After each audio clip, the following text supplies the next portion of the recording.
The lighthouse stands tall against the endless expanse of ocean, its beacon cutting through the darkness like a sword through silk. Tonight, we find ourselves in the company of Edmund, a weathered keeper who has tended this light for more than 30 years. His hands, rough from salt and wind, move with practiced precision as he climbs the spiral staircase that has become as familiar to him as his own heartbeat. The waves below crash against the rocky foundation with a rhythm that speaks of ancient conversations between sea and stone. Each surge brings with it the whispered secrets of distant shores, of ships that have passed in the night, of storms weathered and calms embraced. Edmund knows this language better than most, having learned to read the ocean's moods in the way others might read a favorite book. As evening settles over the water like a soft blanket, the first hints of twilight begin to paint the sky in shades of amber and rose. The lighthouse beam sweeps across the darkening waters, a steady pulse that has guided countless vessels safely to harbor. But tonight, there is something different in the air. Perhaps it is the way the wind carries the scent of approaching rain, or the unusual stillness that seems to hover just beyond the reach of the waves. Edmund pauses at the top of the lighthouse, his weathered face illuminated by the rotating light. The lens room, with its massive Fresnel lens, casts dancing shadows on the walls as it turns. He has performed this ritual thousands of times before, checking the mechanisms, adjusting the flame, ensuring that the light will burn bright through the night. Yet each evening brings its own unique character, its own story written in the language of wind and water. The keeper's quarters below are modest, but comfortable, filled with the accumulated treasures of a life spent by the sea. Driftwood sculptures rest on simple wooden shelves, their smooth surfaces polished by countless tides. Books line the walls, their pages yellowed with age and salt air, containing stories of adventure and mystery that have kept Edmund company through long, solitary nights. A small kitchen holds the essentials, and a single bed sits beneath a window that frames the endless horizon. Tonight, as Edmund descends the stairs, his footsteps echo in the circular chamber like the ticking of some great clock. The sound mingles with the constant whisper of waves against stone, creating a symphony that has become the soundtrack of his existence. He moves to the kitchen, where a simple meal awaits preparation.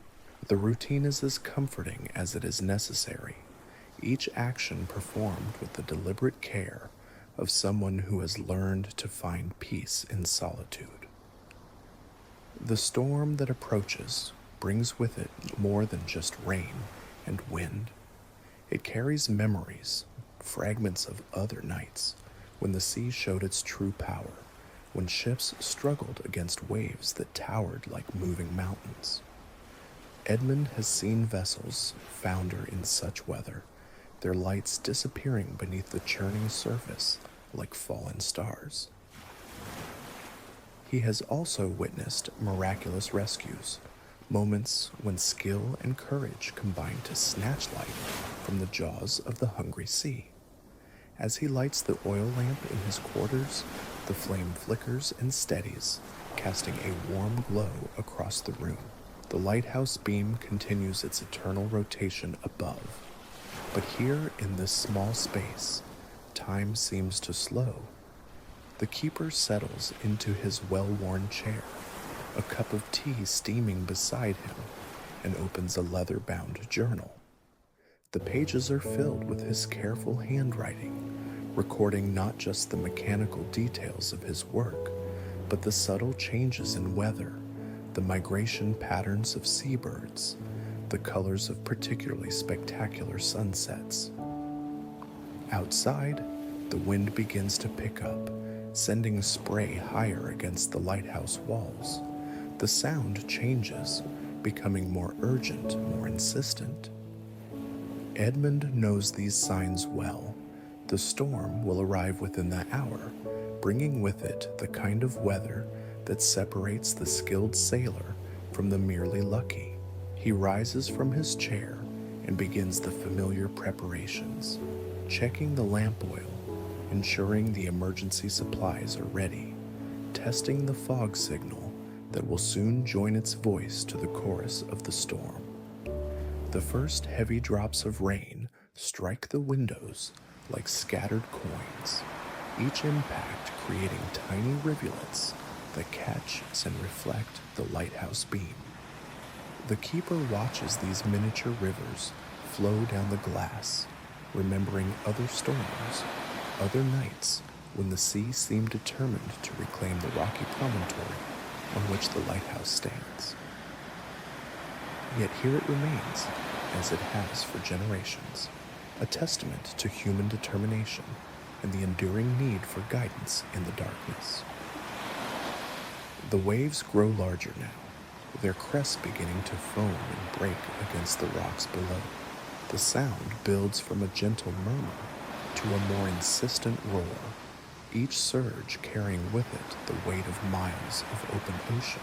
Edmund feels the familiar thrill that comes with such weather, the heightened awareness that accompanies the sea's display of power. It is not fear exactly, but rather a profound respect for forces far greater than any human endeavor. As the storm intensifies, the keeper moves through his domain with practiced efficiency. The lighthouse beam continues its steady rotation, unaffected by the chaos below. This is what it was built for, after all, to stand firm against whatever the sea might throw at it. The light reaches far out into the darkness, touching the tops of waves that roll endlessly toward the shore, seeking any vessel that might need guidance through the tempest.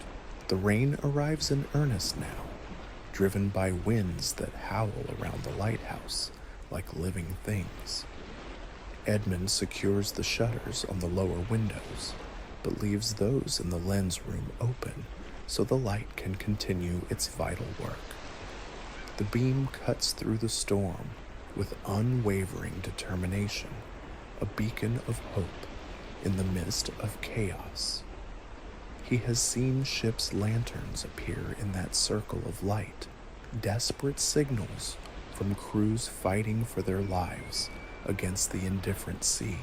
In the relative quiet of his quarters, insulated from the worst of the storm's fury, Edmund prepares for the long night ahead.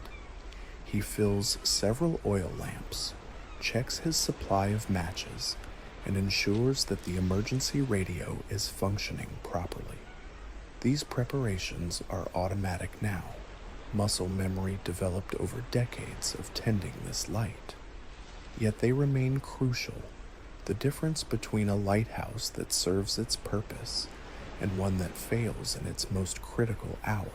The keeper's log lies open on his desk, waiting for the night's entries. Already he has noted the barometric pressure, the wind direction, the time the storm began in earnest. These records serve multiple purposes, providing data for weather services and shipping companies, but also creating a detailed history of this place and its relationship with the sea. Future keepers will read these entries, learning from Edmund's experience, understanding the patterns that govern this stretch of coast. As the storm reaches its peak, the lighthouse stands immutable against the assault. Waves crash against its base with tremendous force, sending spray halfway up the tower. The structure shudders with each impact, but holds firm, its foundation sunk deep into the living rock. Edmund feels these tremors through the soles of his feet, a tangible reminder of the power that surrounds him. Yet there is comfort in the lighthouse's stability. in its refusal to yield to the storm's fury. The beam continues its rotation, now catching rain and spray in its light, creating brief moments of crystalline beauty in the midst of the tempest. Droplets hang suspended in the air like diamonds, each one reflecting the light before being swept away by the wind. The keeper watches this display from his position at the lens, adjusting the mechanism as needed, ensuring that the light burns bright and true. Below, the sea has transformed into something primordial, a churning mass of water and foam that speaks of the ocean's ancient power. Waves build far from shore, gathering strength and momentum as they race toward the lighthouse. Each one seems larger than the last, a moving wall of water that rises and falls with hypnotic rhythm. The sound is overwhelming now, a constant roar that drowns out all other noise. Yet Edmund finds it oddly soothing, a reminder of the eternal conversation between land and sea. The storm brings with it a strange sense of timelessness, as if the normal rules of day and night have been suspended. Minutes stretch into hours, hours compress into moments. The keeper moves through his routines with deliberate care, each action performed with the consciousness that lives may depend on his vigilance. The lighthouse beam sweeps across the storm-tossed waters, a steady pulse of hope in the darkness, and Edmund tends his light as his predecessors have done for generations before him. The hours pass like pages turning in a well-worn book, each one marked by the steady rhythm of the lighthouse beam and the ceaseless conversation between wind and water. Edmund moves through the lens room with the quiet grace of someone who has learned to work in harmony with the storm rather than against it. His hands, steady despite the decades they have weathered, make minute adjustments to the mechanism that keeps the light burning bright. The rain now falls in sheets so thick they seem almost solid, transforming the world beyond the lighthouse into a realm of shifting shadows and fleeting glimpses. Through the lens room windows, Edmund watches the storm paint its masterpiece across the darkness, each lightning flash illuminating the chaos below for brief, electric moments. The waves have grown to tremendous heights, their foam-capped peaks reaching toward the lighthouse like grasping fingers, yet never quite touching the beacon that stands resolute against their advance. In the brief lulls between thunderclaps, Edmund can hear other sounds carried on the wind. The cry of seabirds, driven from their usual roosts by the storm's fury, their calls sharp and desperate as they seek shelter wherever they can find it. The groan of the lighthouse structure itself, a deep, resonant note that speaks of strength tested but not broken. And sometimes, if he listens carefully, he can hear something else entirely, a sound that might be the echo of human voices carried across the water, though it could just as easily be the wind playing tricks with his imagination. The keeper's routine continues unbroken, a series of actions that have become as natural as breathing. He checks the oil reservoirs, adjusts the wick, monitors the rotation of the lens. Each task is performed with the same meticulous care, whether the night is calm or tempestuous, for Edmund knows that complacency is the enemy of those who tend the lights that guide ships safely home. The storm may rage around him, but within the lighthouse, order prevails, maintained by hands that have learned their craft through years of patient practice. 8. As the night deepens, the storm begins to tell its own story, through the language of wind and wave. Edmund reads these signs with the expertise of someone who has spent a lifetime learning to interpret the sea's moods. The way the wind shifts direction, the changing pattern of the waves, the subtle variations in the storm's intensity, all speak to him of what is to come. He has weathered hundreds of such nights, and each one has added to his understanding of the ocean's complex personality. The lighthouse beam sweeps across a seascape, transformed by the storm's power. What had been merely choppy waters a few hours before has become a battlefield where waves clash with tremendous force, sending spray high into the air where it is caught and scattered by the wind. The light catches these droplets at the perfect moment, creating brief rainbows that appear and vanish like fleeting dreams. Edmund pauses in his work to watch these moments of beauty emerge from the chaos, reminding himself that even in the midst of nature's fury, there is wonder to be found. The storm's voice changes as the night progresses, sometimes rising to a shriek that seems to shake the very foundations of the lighthouse, other times dropping to a low moan that speaks of exhaustion and the promise of eventual calm. Edmund knows these variations well, understanding that the sea, like any living thing, has its limits. The storm will spend itself eventually, leaving behind a world washed clean and renewed, but for now it rages with the full force of nature unleashed. In the keeper's quarters below, the oil lamps flicker with each particularly strong gust of wind, their flames dancing in response to the pressure changes that accompany the storm's passage. The shadows they cast on the walls seem to move with lives of their own, creating a constantly shifting tableau that would be unsettling to someone unaccustomed to such nights.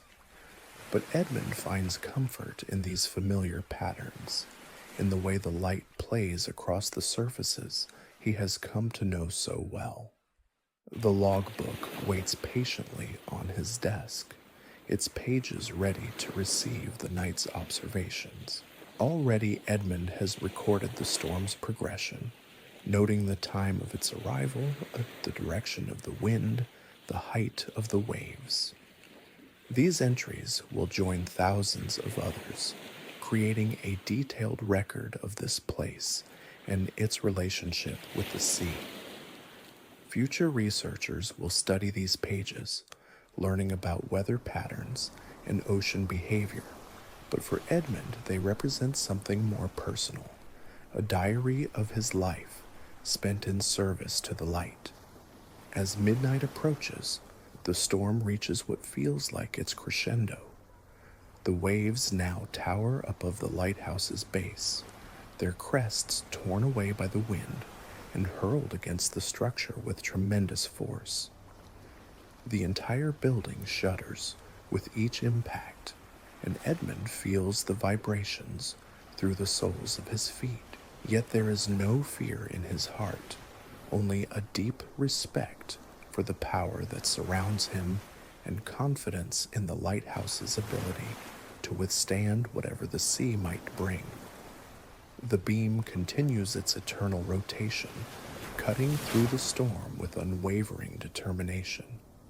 This light has guided countless vessels to safety over the decades, and tonight it stands ready to do so again. Edmund knows that somewhere out in the darkness, there may be ships struggling against the storm, their crews looking desperately for any sign of land or safe harbor. The lighthouse beam is their lifeline, a connection to solid ground in a world gone mad with wind and water. The keeper moves through his domain with practiced efficiency, checking and rechecking the systems that keep the light burning bright. The oil flows smoothly through its channels, the wick burns clean and steady, The lens rotates without hesitation. These mechanisms, though simple in concept, require constant attention and care. A moment's inattention could mean the difference between a ship finding safe harbor and one being dashed against the rocks. Through the lens room windows, Edmund watches the storm's display with the appreciation of someone who has learned to see beauty in nature's most violent moods. The lightning illuminates the churning waters in stark detail, revealing the awesome power of the waves as they build and crash in endless succession. The thunder that follows each flash seems to shake the very air, a reminder of the forces at play in the storm's heart. The rain continues its assault on the lighthouse, driven by winds that seem determined to find every crack and crevice in the structure. Yet the building stands firm, its stone walls and iron framework designed to withstand exactly this kind of punishment. Edmund runs his hand along the cool stone of the lens room wall, feeling the slight vibration that speaks of the storm's power, while also sensing the solid strength that has kept this lighthouse standing for generations. As the hours pass, the keeper finds himself settling into the rhythm of the storm, his movements synchronized with the pulse of wind and wave. There is something almost meditative about this work, this tending of the light in the midst of chaos. Each adjustment of the mechanism, each check of the oil level, each notation in the log becomes part of a larger dance between human purpose and natural force. The storm begins to tell new stories as the night progresses, its voice shifting and changing like a master storyteller adapting to his audience. Sometimes it whispers of distant shores and exotic lands. Other times it roars of ancient battles between sea and sky. Edmund listens to these tales with the attention of someone who has learned to hear the ocean's deeper truths, understanding that each storm carries with it the accumulated wisdom of all the waters it has touched. The lighthouse beam sweeps across waters that seem to boil with their own inner fire, the waves catching and reflecting the light in patterns that shift and change with hypnotic beauty. Edmund watches these displays with never-diminishing wonder, reminded once again of why he chose this life, why he continues to tend this light year after year. There is something profoundly satisfying about this work, this standing guard against the darkness, this offering of guidance to those who need it most. The storm's fury seems to breathe with a life of its own, inhaling the darkness and exhaling torrents of rain that blur the boundary between sky and sea. Edmund feels this rhythm in his bones, this ancient pulse that has governed these waters since long before the first lighthouse was built upon this rocky shore. The beam above continues its faithful rotation, each sweep revealing new patterns in the chaos below, new arrangements of foam and spray that appear and vanish like thoughts in a restless mind. The keeper's movements have taken on an almost ceremonial quality, each action performed with the deliberate care of someone who understands that precision is the difference between order and catastrophe. He adjusts the oil flow with fingers that know the mechanism better than their own reflection, feeling for the subtle vibrations that tell him all is well. The flame burns steady and true, its light magnified and focused by the great lens into a beam that reaches far into the storm-torn night. Below in his quarters, the familiar objects of his daily life seem to take on new significance in the storm's wild light. The driftwood sculptures cast dancing shadows that tell stories of their own, their smooth surfaces seeming to remember the waves that shaped them. The books on their shelves stand like silent sentinels, their pages filled with adventures that pale beside the drama, unfolding just beyond the lighthouse walls. Even the simple wooden table bears witness to the night's intensity, its surface reflecting the flickering flames of the oil lamps in patterns that shift and change with each gust of wind. The radio crackles occasionally with distant voices, fragments of communication between ships and shore stations that paint a picture of the storm's broader reach. Edmund listens to these transmissions with professional interest, understanding that his lighthouse is just one beacon in a vast network of lights that guide vessels safely through the darkness. The voices speak of position reports and weather updates, of courses altered and harbors sought, but beneath their calm professionalism, he can hear the tension that comes with navigating in such conditions. The wind now howls around the lighthouse with a voice that seems almost human, rising and falling in patterns that suggest some vast conversation taking place between the elements themselves. Edmund has learned to distinguish between the different tones, to read in them the storm's mood and intentions.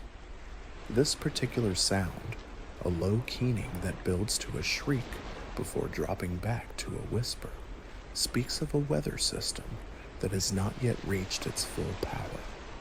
The worst, he knows, is yet to come. The waves have grown to proportions that would terrify anyone unfamiliar with the sea's true capabilities. They rise from the darkness like moving mountains, their faces steep and threatening, their crests torn away by the wind and hurled against the lighthouse with tremendous force. The structure shudders with each impact, but Edmund feels no fear, only a deep appreciation for the engineering that allows this tower to stand firm against such an assault. The lighthouse was built by men who understood the sea's power, who designed it to endure whatever nature might bring. As the storm intensifies, the keeper finds himself moving through his routines with increased urgency, not from panic, but from the professional understanding that such conditions demand heightened vigilance. Every system must be checked and rechecked, every potential failure point monitored with unwavering attention. The light must not fail, not on a night like this, when it may be the only thing standing between life and death for those who venture onto these waters. The beam sweeps across a seascape transformed by the storm's artistry. What had been merely rough seas a few hours before has become a masterpiece of chaos and beauty, each wave a brushstroke in a painting that changes with every passing moment. The lightning illuminates this scene in stark detail, revealing the awesome geometry of the waves as they build and crash in endless succession. Edmund watches these displays with the appreciation of someone who has learned to see the sublime in nature's most violent expressions. The lens room itself has become a theater where the storm performs its greatest scenes. The great Fresnel lens catches and focuses not just the flame at its heart, but also the lightning that flashes outside, creating moments of almost blinding brilliance that illuminate every corner of the circular chamber. In these instants, Edmund can see the intricate details of the mechanism that surrounds him, the brass fittings and iron framework that work together to create this beacon of hope in the darkness.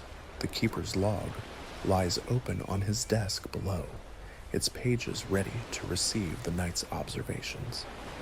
Each entry will become part of a record that stretches back decades, a detailed chronicle of this place and its relationship with the sea.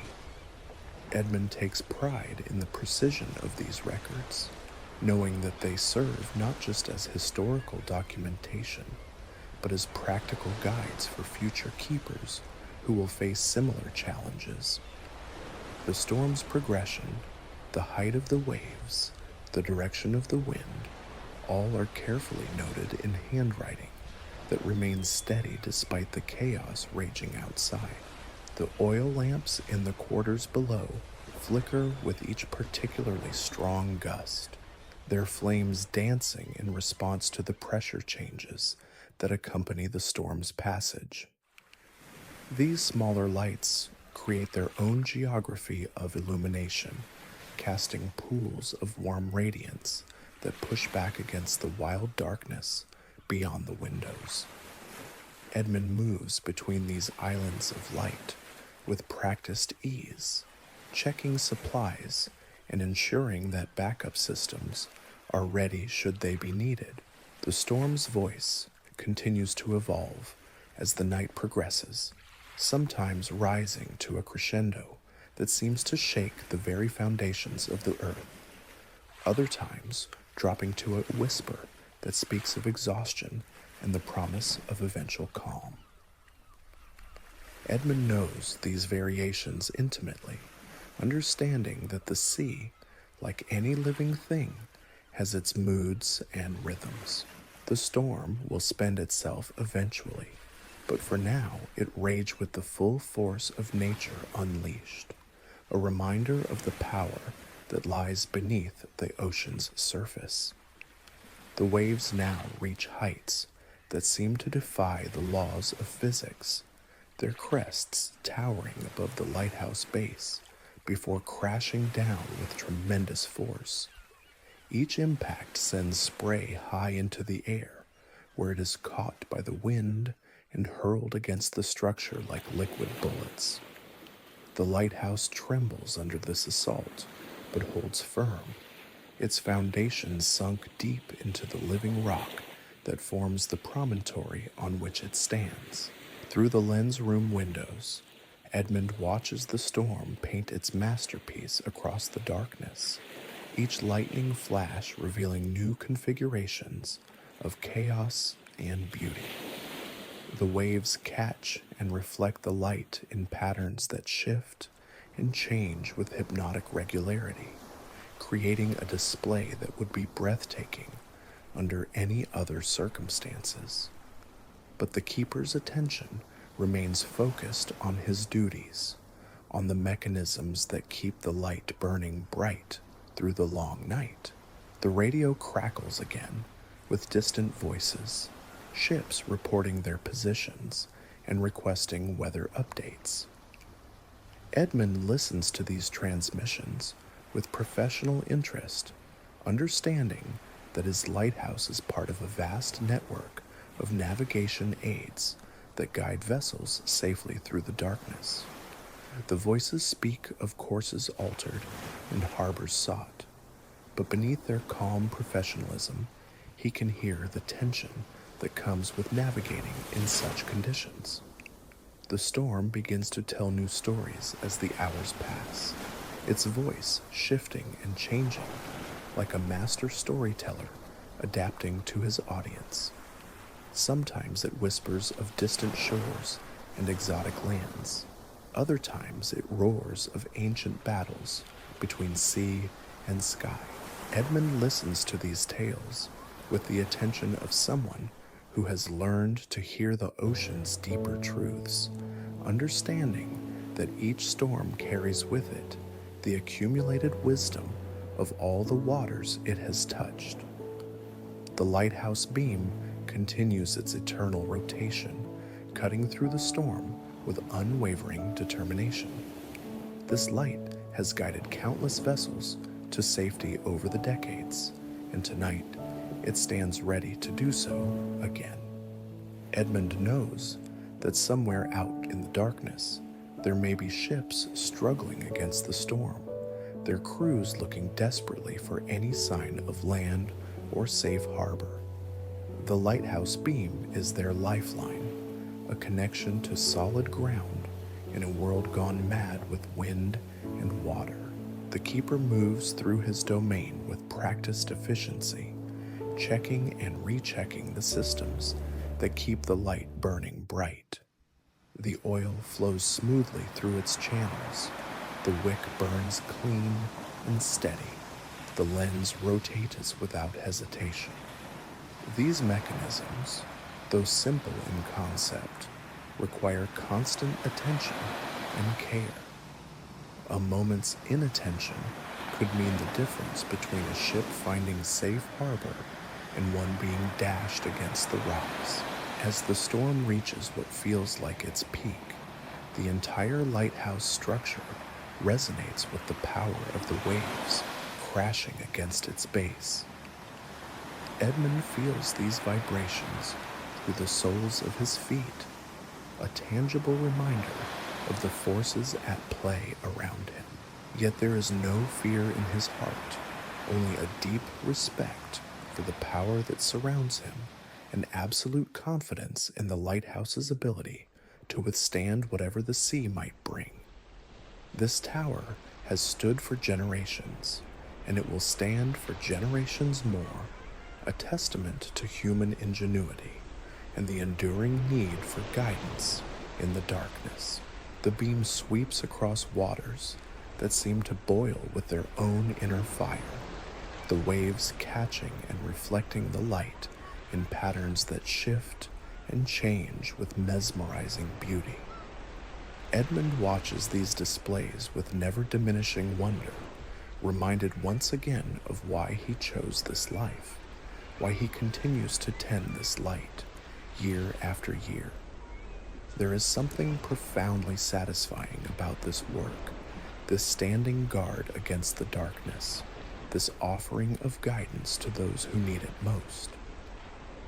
The storm's intensity begins to shift as the night wears on, its voice changing from a roar to something more contemplative, as if the sea itself is reflecting on the power it has unleashed. Edmund senses this transformation in the subtle changes around him, the way the wind's howl softens to a moan, the way the waves begin to lose their frantic urgency. He has witnessed this transition countless times before, understanding that even the mightiest tempest must eventually exhaust itself against the immutable presence of the shore. The lighthouse beam continues its faithful sweep across the gradually calming waters, each rotation revealing new patterns in the foam and spray. The waves, though still formidable, no longer reach the terrifying heights of an hour ago. Their crests foam and break with less violence, their rhythm becoming more regular, more predictable. Edmund adjusts his position at the lens, his weathered hands making minute corrections to the mechanism that has served him so faithfully through another night of trial. In the relative quiet that follows the storm's peak, other sounds begin to emerge from the darkness. The cry of seabirds, no longer driven to desperation by the wind's fury, carries across the water with something approaching normalcy. The groan of the lighthouse structure itself settles into a steady rhythm, speaking of strength tested and proven once again. And beneath it all, the eternal conversation between wave and stone continues, though now in gentler tones that speak of reconciliation rather than conflict. The keeper's movements take on a different quality as the storm begins to subside, his actions becoming less urgent but no less careful.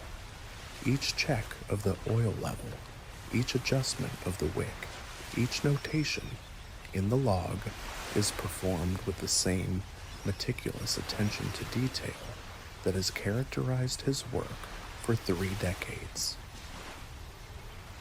The light must burn steady and true until the last ship has found its way to safety, until the last captain has plotted his course by the beacon's faithful pulse. Below in his quarters, the oil lamps burn with steadier flames, now that the worst of the wind has passed. The shadows they cast on the walls seem less frantic, more contemplative, as if they too are settling into the rhythm of the storm's decline. Edmund descends briefly to check his instruments, noting the barometric pressure's gradual rise, the wind's shift to a more favorable quarter. These are the signs he has learned to read over the years, the language of weather that speaks to those who know how to listen. The radio crackles with increased activity as ships begin to venture forth from whatever shelter they had found during the storm's height. Edmund listens to these transmissions with professional interest, understanding that his lighthouse will soon be called upon to guide these vessels as they resume their journeys. The voices speak of damage assessments and revised schedules, of courses plotted and harbors sought, but there is a note of relief in their tone that was absent during the storm's fury.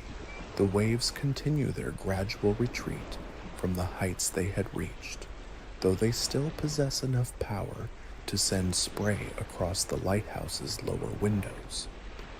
Edmund watches their patterns with the eye of someone who has learned to read the sea's moods, understanding that each wave carries with it information about conditions far from shore. The storm may be passing here, but its effects will be felt for hours to come as the ocean slowly returns to its normal state. The lighthouse beam sweeps across waters that are beginning to show patches of relative calm between the larger swells. These moments of tranquility catch the light differently, creating reflections that dance and shimmer like scattered diamonds on the surface. Edmund pauses in his work to appreciate these brief interludes of beauty, reminding himself that even in the aftermath of nature's fury, there is wonder to be found for those who take the time to look. As dawn begins to touch the eastern horizon with the faintest hint of gray, the storm's retreat becomes more apparent. The wind, though still strong, no longer howls with the same desperate intensity. The waves, though still impressive, have lost their mountainous proportions. The rain, which had fallen in torrents throughout the night, now arrives in intermittent showers that speak of a weather system moving on to test other shores. The keeper's log awaits the final entries of the night, its pages ready to receive the observations that will complete the record of this particular storm. Edmund takes pride in the accuracy of these notations, knowing that they will serve as valuable data for meteorologists and mariners alike. The storm's duration, its peak intensity, the direction of the wind's shift, all are carefully documented in handwriting that remains steady despite the fatigue that comes with a night of constant vigilance. The lens room begins to show the first signs of the approaching dawn, as the great Fresnel lens catches not just the flame at its heart, but also the faint light that seeps through the storm clouds. It's this mixing of artificial and natural illumination creates a unique quality of light that Edmund has come to associate with the end of difficult nights. The beam continues its rotation, but now it competes with the growing brightness of the sky, preparing to yield its dominion to the sun. The lighthouse structure itself seems to settle into a more relaxed state as the storm passes, its timbers and stonework expanding slightly as the pressure changes that accompanied the tempest begin to normalize. Edmund feels these subtle shifts through the soles of his feet, understanding that the building, like any living thing, needs time to recover from the stress of the night's ordeal. Yet there is no doubt in his mind that the lighthouse will stand ready for whatever the next storm might bring. The waves now roll toward shore, with something approaching their normal rhythm, though their size still speaks of the power that created them hours ago far out at sea. Edmund watches their approach with the appreciation of someone who has learned to see beauty in the ocean's every mood, understanding that each wave carries with it a story of the storm's journey across the vast expanses of water. The lighthouse beam touches their crests as they pass, creating brief moments of illumination that reveal the complex patterns of foam and spray. As the first tentative rays of sunlight begin to penetrate the storm clouds, the keeper prepares for the transition from night to day. The lighthouse beam will soon be extinguished, its duty fulfilled for another night, but the vigilance that keeps it burning must continue. Ships will still need guidance in the daylight hours, and the weather systems that create such storms are constantly in motion, requiring constant monitoring and preparation. The storm's voice continues to fade as the wind drops to more manageable levels, though it still carries with it the salt spray and the scent of deep water.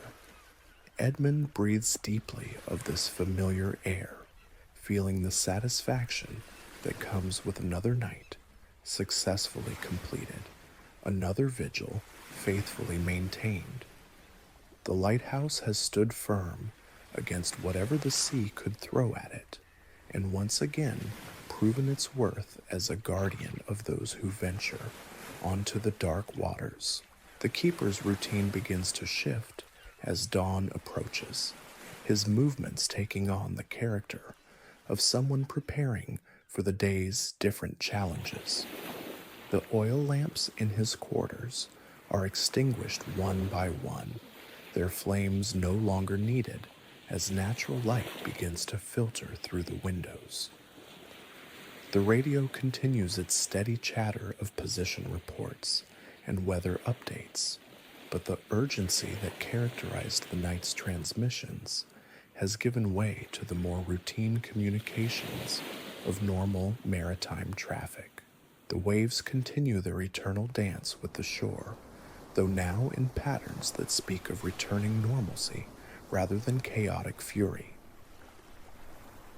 Edmund watches their approach with the eye of someone who has learned to read the subtle signs that indicate changing conditions. The storm may be passing, but the sea's memory is long, and the effects of such disturbances can be felt for days to come in the form of unusual swells and unexpected tides. The lighthouse beam makes its final rotations of the night, its light now competing with the growing brightness of the eastern sky. Soon the sun will rise above the horizon, painting the storm-tossed waters in shades of gold and amber, revealing the full extent of the night's drama. But for now, in these last moments before dawn, the beam continues its faithful sweep, a reminder that even in the darkest hours, there is always light to guide the way home.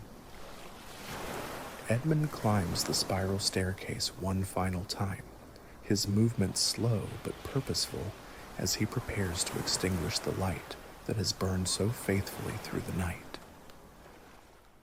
The lens room, which has been his command post through the hours of storm, now shows the first signs of the approaching day. The great Fresnel lens catches not just the flame at its heart, but also the pale light that seeps through the dissipating clouds, creating a unique quality of illumination that speaks of transition and renewal. As the sun finally breaks through the storm clouds, painting the eastern sky in brilliant hues of orange and gold, Edmund extinguishes the lighthouse flame with the same careful attention he has given to every other aspect of his duties. The beam fades and disappears, its work complete for another night, but the lighthouse itself remains, standing tall against the brightening sky, ready to resume its vigil when darkness falls again. The keeper descends the spiral staircase for the last time this night, his footsteps echoing in the circular chamber as they have for 30 years. Below in his quarters, the familiar objects of his daily life seem to welcome him back from his long vigil, their surfaces now illuminated by the gentle light of dawn rather than the flickering flames of oil lamps. The storm has passed, the light has fulfilled its purpose, and once again the lighthouse stands ready to serve those who depend upon its faithful beacon. Edmund settles into his chair by the window, a cup of tea steaming beside him, and opens his leather-bound journal to record the final observations of the night. The storm's passage, the height of the waves, the time of the wind's shift, all are carefully noted in handwriting that remains steady despite the fatigue that comes with a night of constant vigilance. These records will join thousands of others, creating a detailed chronicle of this place and its relationship with the sea, a testament to the enduring importance of those who tend the lights that guide ships safely home. Outside, the waves continue their eternal conversation with the shore, though now in the gentler tones of morning rather than the fierce whispers of the storm. The lighthouse beam has been extinguished, but its presence remains, a silent guardian watching over the waters that have been both enemy and companion through the long night. And in his chair by the window, Edmund closes his eyes and listens to the sea's eternal song, knowing that when evening comes again, he will climb those spiral stairs once more, ready to kindle the light that has guided so many safely through the darkness.